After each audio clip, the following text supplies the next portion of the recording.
दोस्तों, स्वागत है आप सभी का हमारे इस YouTube चैनल में। दोस्तों, हिंदी व्याकरण में आज का हमारा टॉपिक है कारक चिन्ह और विराम चिन्ह। है ना, कौन कौन से कारक चिन्ह होते हैं, कौन कौन से विराम चिन्ह होते हैं, इनके बारे में हम लोग आज डिटेल से देखेंगे, तो वीडियो में अंत तक बने रहिए। तो कारक चिन्ह होता क्या है, इसकी एक सिंपल सी परिभाषा देख लेते हैं। संज्ञा या सर्वनाम के जिस रूप से उसका संबंध वाक्य के किसी दूसरे शब्द के साथ जाना जाए उसे कारक कहते हैं।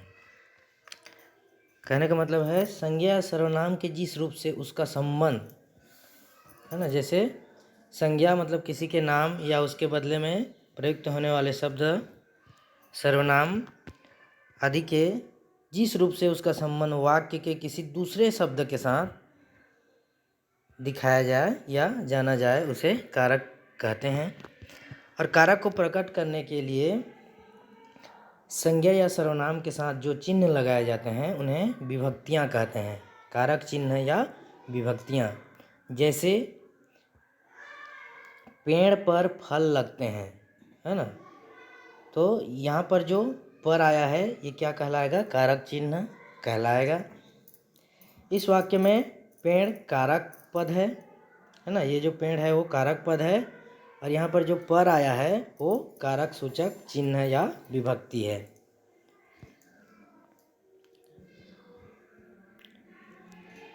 अब हिंदी में 8 प्रकार के कारक माने गए हैं और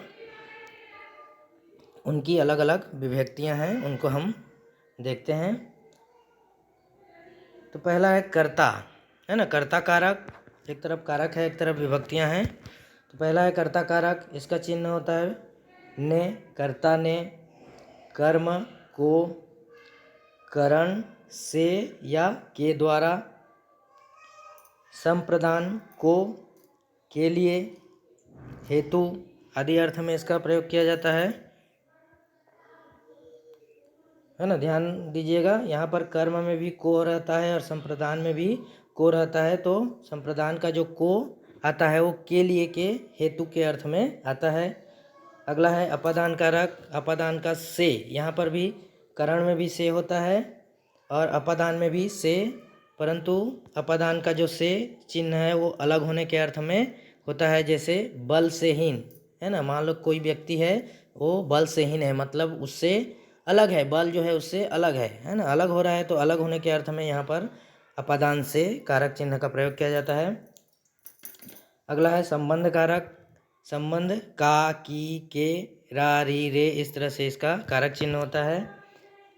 सातवां है अधिकरण, में, पर या विषय में इसका कारक चिन्ह होता है, में, पर या विषय में।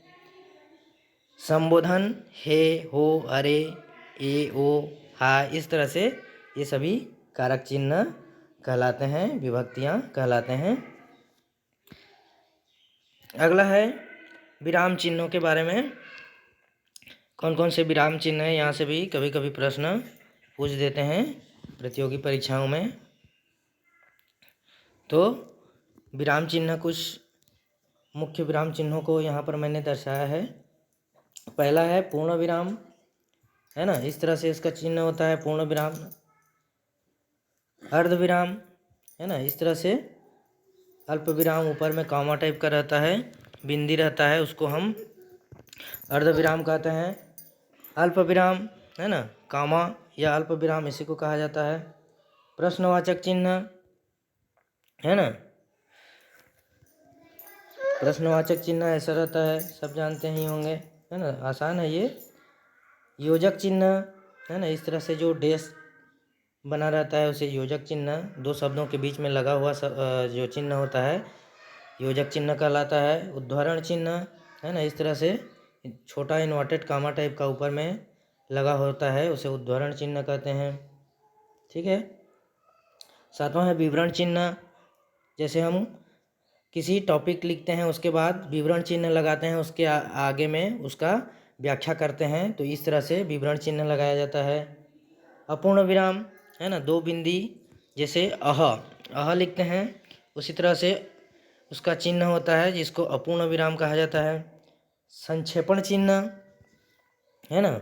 एक बिंदी जो इंग्लिश के फुल स्टॉप लगाते हैं बिंदी के समान, उसको संक्षेपण चिन्ह कहा जाता है। और अगला है विस्मयादि बोधक चिन्ह, है ना।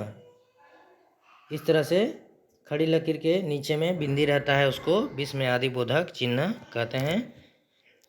तो इस तरह से ये 10 प्रकार के विराम चिन्हों को मैंने यहाँ पर बताया है, आप सभी जानते ही होंगे।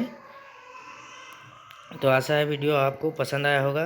दोस्तों, हिंदी व्याकरण से संबंधित एक टॉपिक बच गया है काल, है ना। उसके बारे में मैं अगले वीडियो में बनाने वाला हूँ।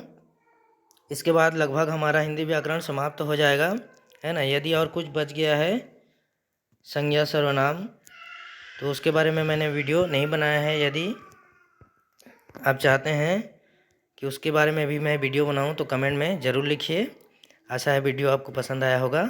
वीडियो को लाइक करें, शेयर करें और सब्सक्राइब ज़रूर करें। धन्यवाद।